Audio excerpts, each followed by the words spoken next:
നമ്മൾ മുങ്ങാങ്കുഴി ഇട്ടിരിക്കുകയാണ് നമ്മുടെ ജീവിതം. നീന്തി നീന്തി വയ്യ, ക്ഷീണിച്ചു, കവിഞ്ഞൊഴുകുന്ന മരണ യോർദാൻ. ഇതിനെ എങ്ങനെയാണ് ഈ സീസണെ ജയിക്കുന്നത്? ഒറ്റ വഴിയുള്ളൂ, ദൈവസാന്നിധ്യം. 4 പുരോഹിതന്മാർ പെട്ടകത്തെ എടുത്തു. ഗ്ലോറി, മഹത്വം നിന്റെ മേൽ വന്നാൽ, ഗ്ലോറി നിന്റെ മേൽ വന്നാൽ നീ ഫൈറ്റ് ചെയ്യണ്ട, നീ കാല് വെച്ചാൽ മതി. ഇന്ന് ചിലത് വഴിമാറാൻ പോയ കർത്താവ് പറയുന്ന കാല് വെക്കുന്ന സീസൺ, നിന്റെ കാലുകളിൽ തീയിറങ്ങുന്ന സീസൺ, നിന്റെ കാലുകളിൽ അഭിഷേകം ഇറങ്ങുന്ന സീസൺ.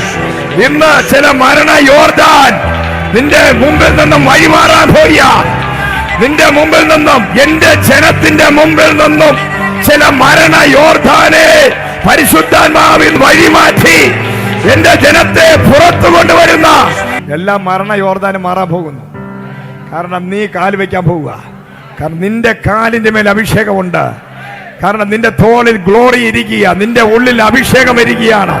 ഈ അഭിഷേകം നിന്റെ അകത്തുണ്ടെങ്കിൽ, ദൈവമഹത്വം നിന്റെ മേൽ ചുമക്കുന്നവനാണ് നീയെങ്കിൽ, ദൈവ സാന്നിധ്യത്തെ ചുമക്കുന്നവനാണ് നീയെങ്കിൽ, ഇന്ന് നീ കാല് വെക്കുമ്പോൾ തന്നെ ചില മരണ യോർദാന്റെ ശക്തികൾ നിന്റെ മുമ്പിൽ നിന്നും മാറിപ്പോകാൻ പോകുന്നു. ഇനി അത് നിന്നെ കവിയുകയില്ല.